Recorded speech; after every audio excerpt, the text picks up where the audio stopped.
అవునా కదా, 10 లక్షలు సంపాదించి పెట్టుకుందాం అవుతాం మనం. సో అట్లాంటి సర్వీస్ ఓరియంటెడ్ ఫీల్డ్ ఇది. సర్వీస్ ఓరియంటెడ్ ఫీల్డ్, దాంతో పాటు మీకు బెనిఫిట్స్ ఉంటాయి. మరి ఆ బెనిఫిట్స్ ఏముంటాయి అనేది, మన కంపెనీ ఏంటి, బెనిఫిట్స్ ఏముంటాయి మీకు, మన ప్రోడక్ట్ ఏంటి అంతా కూడా నేను మీకు ఎక్స్ప్లెయిన్ చేస్తాను. ఓకేనా. సో ఫస్ట్ మన కంపెనీ పేరు, కంపెనీ ఏంటి, టాటా. ఓకేనా. టాటా, రతన్ టాటా గారు అందరికీ తెలుసు కదా. ఓకేనా. సో మనకు తెలుసు, మన ఫాదర్స్ తెలుసు, వాళ్ళ ఫాదర్ కూడా తెలుసు టాటా అంటే. అవునా.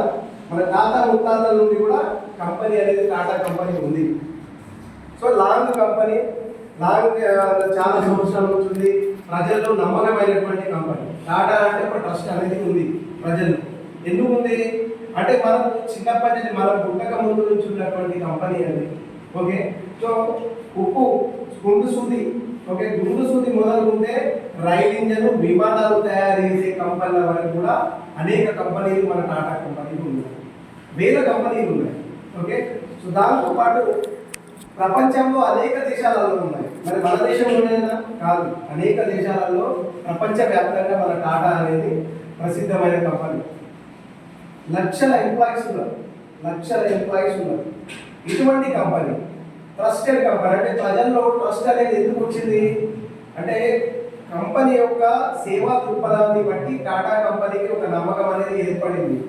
ఎందుకు వీళ్ళు టాటాలు కంపెనీ ఎవరైనా సరే ఒక కంపెనీ పెట్టుకున్నారంటే ఆ కంపెనీ నుంచి లాభాన్ని ఆపేక్షించడం కోసమే కంపెనీ పెట్టారు. అవునా. కానీ టాటాలు విభిన్నంగా కంపెనీ నుండి లాభం ఆశిస్తూ ఆ లాభంలోకి వెళ్ళి మళ్ళీ సమాజం కోసమే ఖర్చు చేయాలి. అంటే సమాజం మనకి ఏమి ఇచ్చింది, దానిలో కొంత భాగం మళ్ళీ సమాజానికి తిరిగి ఇవ్వాలి, చారిటీ కోసం అని చెప్పేసి వీళ్ళు మొదటి నుండి కూడా మనకి సమాజం కోసం హెల్ప్ చేయడం అనేది ఉంది చారిటీ పరంగా. ఫర్ ఎగ్జాంపుల్ చూసినట్టయితే మనకు కోవిడ్ టైంలో 15,000 కోట్లు అనేది మనకు డొనేట్ చేయడం జరిగింది. దాంతోపాటు ఇంకా మీకు ఎంత ఇస్తా అని మన మోడీ గారికి రతన్ టాటా గారు మాట్లాడడం జరిగింది. అంతేందుకు ఇప్పుడు కొంతమందికి ఒకటి ఏంటంటే బ్లేమ్ చేస్తున్నారు కొంతమంది, ఏంటి రతన్ టాటా చనిపోయింది ఇక టాటా కంపెనీ రావద్దు అని చెప్పేసి. అంటే ఇంత పెద్ద సామ్రాజ్యాన్ని స్థాపించినటువంటి రతన్ టాటా గారు, విస్తరించినటువంటి రతన్ టాటా గారు ఫ్యూచర్లో నేను లేకపోతే మరి ఇదంతా నడుస్తుందా నడవదా అనే ఆలోచన ఉంటుందా ఉండదా, ఉంటుంది. కాబట్టి ఆయన ముందే ఒకవేళ నా తదనంతరం నా తర్వాత కూడా టాటా కంపెనీ సమాజానికి ఏ విధంగా సేవ చేయాలి ఏంటి అనేది క్లుప్తంగా మొత్తం ఎక్కడ సెటరైట్ చేసి పెట్టిపోయింది. రీసెంట్లీ కూడా టాటా ట్రస్ట్ వాళ్ళు 2,000 కోట్లు మొన్న డొనేట్ చేసి డిపార్ట్మెంట్ వచ్చింది.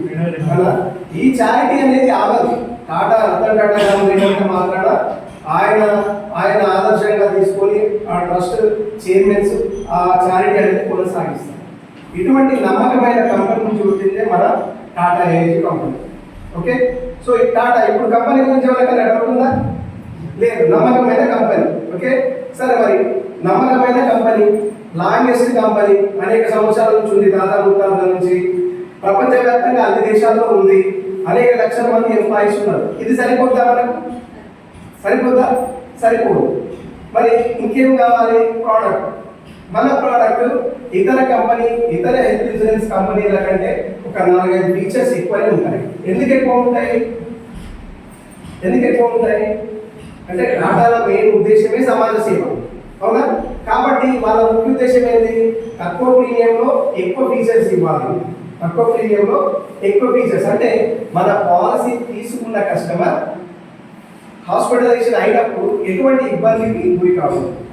అందువల్ల ఆయన ఫీచర్స్ అనేది ఎక్కువ పెట్టడం జరిగింది.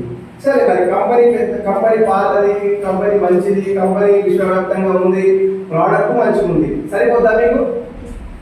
సరిపోద్దా?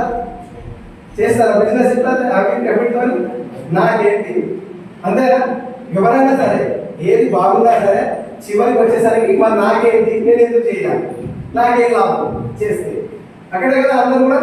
సో అది అంటే మీకు ఏంటి, మన దగ్గర ఈ ఏజెన్సీ తీసుకున్నటువంటి ఏజెంట్లకు మన ప్రోడక్ట్ అమ్మడం వల్ల మీకు ఎన్ని రకాల బెనిఫిట్స్ ఉంటాయి, ఏం బెనిఫిట్స్ ఉంటాయి అనేది నేను ఇప్పుడు చెప్తాను. ఓకే. ఓకే, ఫస్ట్ మనకు పాలసీ అవ్వగానే ఏంటి కమిషన్ అంటారు, అవునా?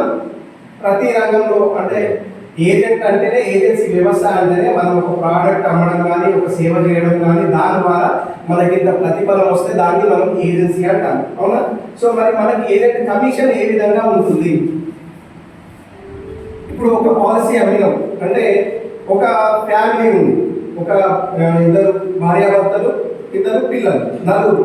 ఈ నలుగురికి ఇవాళ రేపు మామూలుగా నా 10 లక్షల హెల్త్ ఇన్సూరెన్స్ అమ్ముతే యావరేజ్గా ఒక 25,000 ప్రీమియం అవుతుంది. 20 నుంచి 25,000 ప్రీమియం సంవత్సరానికి వస్తుంది. సో మన ఏజెంట్ కమిషన్ స్ట్రక్చర్ ఎట్లుంటుందంటే మనకు 0 నుంచి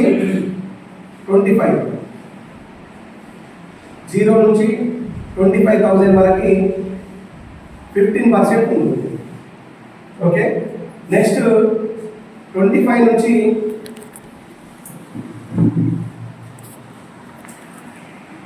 50,000 20% ఉంటుంది. 50% నుంచి 1 lakh లోపు, 1 lakh లోపు అయితే 22.5 ఉంటుంది. 1 lakh దాటింది, 1 lakh దాటితే వాళ్ళకి 27.5% ఉంటుంది. 2 lakhs దాటింది 30% ఉంటుంది. 3 lakhs దాటింది సో 35% అనేది కమిషన్, ఏజెంట్ కమిషన్ అనేది ఉంటుంది. ఫస్ట్ ఏజెంట్కి ఎన్ని రకాల బెనిఫిట్స్ ఉంటాయి అనేది పక్కకు రాస్తాం. ఒకటి ఏజెంట్ కమిషన్ 15 to 35% వరకు ఉంటుంది, ఇది ఒక benefit agent. Second one quarterly contest. Quarterly contest అంటే మనకు ప్రతి 3 నెలలకు కాంటెస్ట్ ఉంటుంది, ఎవ్రీ 3 months. ఓకే, సో ఇప్పుడు మే జూన్ జూలై ఒక కాంటెస్ట్ ఉంటుంది. ఏప్రిల్ మే జూన్ ఒక కాంటెస్ట్ ఉంటుంది. ఏప్రిల్ మే జూన్ మీరు ఈ 3 నెలల్లో ఎంత బిజినెస్ చేస్తారో దానికి అనుగుణంగా మనకు పాయింట్ సిస్టమ్ అనేది పెట్టింది. ఇప్పుడు ఇంతకుముందు పాయింట్ సిస్టమ్ అనేది లేకుండే, అంటే ఒక 6 లక్షలు చేస్తే దుబాయ్ ట్రిప్ ఉంటుంది, ఒక 3 లక్షలు చేస్తే ఊటీ ఉంటుంది, అట్లా ట్రిప్స్ ఉంది. అయితే అక్కడ చిన్నగా ప్రాబ్లం అయి మనకు కొత్తగా పాయింట్ సిస్టమ్ అనేది తీసుకురావడం జరిగింది. ఎంత ప్రాబ్లం అయింది అక్కడ మరి అంటే, ఫర్ ఎగ్జాంపుల్ ఇప్పుడు ఇంతకుముందు ప్రీవియస్ క్వార్టర్లో ఒక 3 లక్షలు చేస్తే 3.5 లక్షలు చేస్తే ఊటీ ఉంది. ఓకే, 6 లక్షలు చేస్తే దుబాయ్ ట్రిప్ ఉంది. మరి ఆ ఏజెంట్ 5.5 లక్షలు చేసిండు, 5.5 చేసిండు. ఆయన దేనికి వెళ్ళిపోతే అవుతాడు? ఊటీ అయింది. సో ఊటీకి ఎంత? 3.5.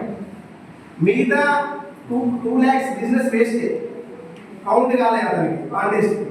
సో నష్టపోతుండు ఏజెంట్. కానీ కంపెనీ ఏం ఆలోచించింది, అట్లా నష్టపోతుంది కదా, సో ఈ సిస్టమ్ అనేది తీసివేసి పాయింట్ సిస్టమ్ అనేది పెట్టింది. అంటే మీరు ఒక 25,000 లక్ష రూపాయలు బిజినెస్ చేస్తే మీకు ఇన్ని పాయింట్లు అని చెప్పేసి పాయింట్ సిస్టమ్ పెట్టింది. మినిమం 2,000 పాయింట్స్ దాటింది అనుకోండి, ఒక 60,000 ప్రీమియం చేసిండు, 2,000 పాయింట్లు వస్తాయి. ఆ 2,000 పాయింట్లల్లో మనకు కొన్ని ప్రోడక్ట్స్ ఉంటాయి. ప్రోడక్ట్స్తో పాటు ట్రిప్స్ ఉంటాయి, మొబైల్, టీవీ, వీటితో పాటు ట్రిప్స్ కూడా ఉంటాయి. మనం పాయింట్స్ అనుగుణంగా ఏదైనా తీసుకోవచ్చు, క్లెయిమ్ చేసుకోవచ్చు. సో అట్లా వాళ్ళు ఫర్ ఎగ్జాంపుల్ 2,000 పాయింట్లు వచ్చినాయి అనుకోండి, దీని ప్లేస్లో 1,500 పాయింట్లతో ఏదైనా వస్తువు కొనుక్కొని ఇంకా 500 పాయింట్లు మిగులుతాయి కదా, అవి నెక్స్ట్ క్వార్టర్ కాంటెస్ట్ యూజ్ చేసుకోవచ్చు, క్యారీ ఫార్వర్డ్ చేసుకోవచ్చు మన పాయింట్లు. సో ఇక్కడ ఏజెంట్ అనే వాళ్ళు నష్టపోరు. సో అందుకోసం పాయింట్ సిస్టమ్ అనేది తీసుకొచ్చింది. ఆ కాంటెస్ట్ ఏముందనేది కూడా ఒకటి నేను మళ్ళీ ఎక్స్ప్లెయిన్ చేస్తాను.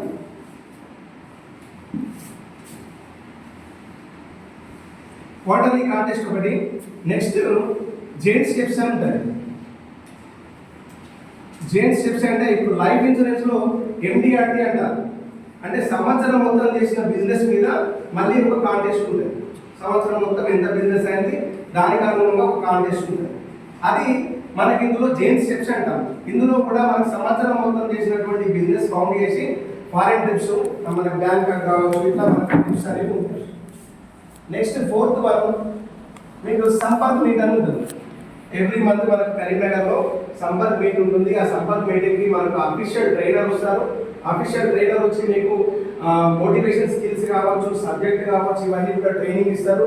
బిజినెస్ చేసిన వాళ్ళకి రివార్డ్స్ అండ్ రికగ్నిషన్ ఉంటుంది విత్ లంచ్. ఆ ప్రోగ్రామ్ ఎవ్రీ మంత్ అనేది ఉంటుంది. ఇక లాస్ట్ బెనిఫిట్, ఇది ఇంపార్టెంట్, చాలా ఇంపార్టెంట్, రెన్యువల్స్ అంటే ఏంటి? ఫర్ ఎగ్జాంపుల్ ఇప్పుడు గవర్నమెంట్ జాబ్ వచ్చింది అనుకోండి, ఇప్పుడు ప్రెసెంట్లీ ఎవరికైనా గవర్నమెంట్ జాబ్ వచ్చింది, ఆయన పెన్షన్ ఉందా? వస్తుందా పెన్షన్? రాదు, ఎందుకంటే పెన్షన్ సిస్టమ్ తీసివేసింది. ఓకే, ఇంతకుముందు పాత ఎంప్లాయీస్ పెన్షన్ వస్తుంది కదా, వస్తుంది, కానీ ఎన్ని సంవత్సరాలు చేసి వస్తుంది? ఒక 30 సంవత్సరాలు. అంటే జాబ్లో చేరే ఒక 30 ఏళ్ళు కష్టపడి సర్వీస్ చేస్తే అతని సాలరీ నుండి కట్ అయిన డబ్బులకు ఇంకొన్ని కలిపి పెన్షన్ అనేది ఇవ్వడం జరుగుతుంది. అవునా? సో మరి ఇంకా పెన్షన్ ప్లాన్ రావాలని ఇంకేదైనా మార్గం ఉందా? గవర్నమెంట్ జాబ్ కాక ఉంది. లైఫ్ ఇన్సూరెన్స్లో పెన్షన్ ప్లాన్ కట్టుకుంటే ఒక 5 ఏళ్ళు 12 ఏళ్ళు కట్టుకుంటే తర్వాత 10 సంవత్సరాలు ఆగితే తర్వాత మనకి నెల కావచ్చు, సంవత్సరం పెన్షన్ లాగా మనకి డబ్బులు వస్తాయి. అది మనం ఇన్వెస్ట్ చేసినాం. అవునా? సో మనకి ఇక్కడ without government job, without 30 years waiting period, without investment మనకి పెన్షన్ కావాలి. ఓకే, అది మనకు ఈ హెల్త్ ఇండస్ట్రీలో సాధ్యమవుతుంది. హెల్త్ ఇండస్ట్రీలో ప్రతి ఒక్కరూ పెన్షన్ తీసుకునే అవకాశం అనేది ఉంది. మరి అది ఎట్లా ఉంది అనేది నేను చెప్తాను. యావరేజ్గా ఇందాక మనం చెప్పిన ఒక ఫ్యామిలీకి 2 భార్యాభర్తలు 2 పిల్లలు ఉంటే యావరేజ్గా ఒక సంవత్సరం 10 లక్షలు తీసుకుంటే ఒక 20 నుంచి 25 వేల మధ్య ప్రీమియం వస్తుంది. ఓకేనా? మనము ఒక వారానికి ఒక్క పాలసీ అమ్ముతాం, వారానికి ఒక్క పాలసీ 25,000 పాలసీ అమ్ముతాం. ఓకే, నెలకి ఎంత అయితే 4 పాలసీలు నెలకు. ఓకే, 4 25 లక్ష. ఓకే, నెలకు 1 లక్ష బిజినెస్. ఇది పాటలు చేసుకోవచ్చు, ఎందుకంటే నెలకు 1 లక్ష అనేది పెద్ద కాదు. ఎందుకంటే ఒక్క పాలసీ 1 లక్ష కంటే ఎక్కువ కూడా రావచ్చు. ఎందుకంటే ఇప్పుడు మనం 3 years పాలసీ చేస్తే కూడా మనకు ప్రీమియం కౌంట్ అవుతుంది. అవునా? సో ఇప్పుడు భార్యాభర్తలు 2 పిల్లలు వాళ్ళ అమ్మ నాన్న ఉన్నారు అనుకోండి, భార్యాభర్తలు వాళ్ళ అమ్మ నాన్న, ఇప్పుడు భర్త ఉన్నాడు, భర్త అమ్మ నాన్న ఉన్నారు. సో వాళ్ళకు కూడా కలిపి మనం 10 లక్షల పాలసీ ఇచ్చినాం అనుకోండి, 3 సంవత్సరాలు కల్పించినాం అనుకోండి, దాదాపు 80,000-90,000 ప్రీమియం వస్తుంది. వాళ్ళ ఏజ్ ఎక్కువ ఉన్నట్టుంటే ఇంకా 1 లక్ష చిల్లర కూడా వచ్చే అవకాశం ఉంటుంది. సో మనం యావరేజ్గా నెలకు 1 లక్ష రూపాయలు ప్లాన్ చేసుకున్నాం బిజినెస్. ఓకే, నెలకు 1 లక్ష చేసుకుంటే సంవత్సరానికి ఎంత? 12 లక్షలు. అవునా? నెలకు 1 లక్ష, మామూలుగా నెలకు 1 లక్ష బిజినెస్ చేసుకుంటే సంవత్సరానికి 12 లక్షల బిజినెస్ అనేది మనకు అవుతుంది. ఓకే, సో ఇప్పుడు మనం ఇందాక గవర్నమెంట్ పెన్షన్ రావాలంటే ఎన్ని సంవత్సరాలు కష్టపడుతూ వచ్చింది? 30, దాదాపు యావరేజ్గా 30 సంవత్సరాలు కష్టపడితే అతని ఫ్యామిలీకి పెన్షన్ అనేది ఇచ్చారు. సో మనము మన ఫ్యామిలీ కోసం, మన పిల్లల ఫ్యూచర్ కోసం ఒక 5 సంవత్సరాలు కష్టపడదాం. లైఫ్ లాంగ్ ఇన్కమ్ కోసం ఒక 5 సంవత్సరాలు కష్టపడితే మనకు 60 నెలలు 60 లక్షల బిజినెస్ అవుతుంది. అంతేనా? 60 లక్షల బిజినెస్ అవుతుంది. నెలకు 1 లక్ష చేసుకుంటా ఒక 5 ఏళ్ళు కష్టపడితే 60 లక్షల పోర్ట్ఫోలియో మనకు ఉంటుంది. సో ఈ 5 సంవత్సరాలు అయిన తర్వాత 6వ సంవత్సరం మనకి పోర్ట్ఫోలియో రిన్యూవల్ చేసుకుంటారు. ఎందుకంటే హెల్త్ ఇండస్ట్రీలో మనకి ఎట్లా ఉంటుంది? మామూలుగా ఫస్ట్ 30% 35% ఇస్తారు. సో నెక్స్ట్ రిన్యూవల్ టైంలో మనకి 5% 3% అట్లా ఉంటుంది. మళ్ళీ దట్టు మీ అది 5 years 10 years వాళ్ళు ఎంత టర్మ్ పెట్టుకుంటే అంతవరకు వస్తుంది. బట్ ఇక్కడ హెల్త్లో 15% లైఫ్ లాంగ్ వస్తుంది. ఎందుకంటే హెల్త్ పాలసీ తీసుకున్న వాళ్ళు ఖచ్చితంగా అతను బ్రతికున్న 2 సంవత్సరాలు కట్టుకుంటారు. ఎందుకంటే సీనియారిటీ పోతుంది. ఒకవేళ పోయిందనుకోండి, సీనియారిటీ పోతే మొదటికి వస్తే ఆ వెయిటింగ్ పీరియడ్ ఉంటాయి కాబట్టి 100% దాన్ని పోగొట్టుకుంటారు. రిన్యూవల్ ఇన్ టైంలో కట్టుకుంటారు. అవునా?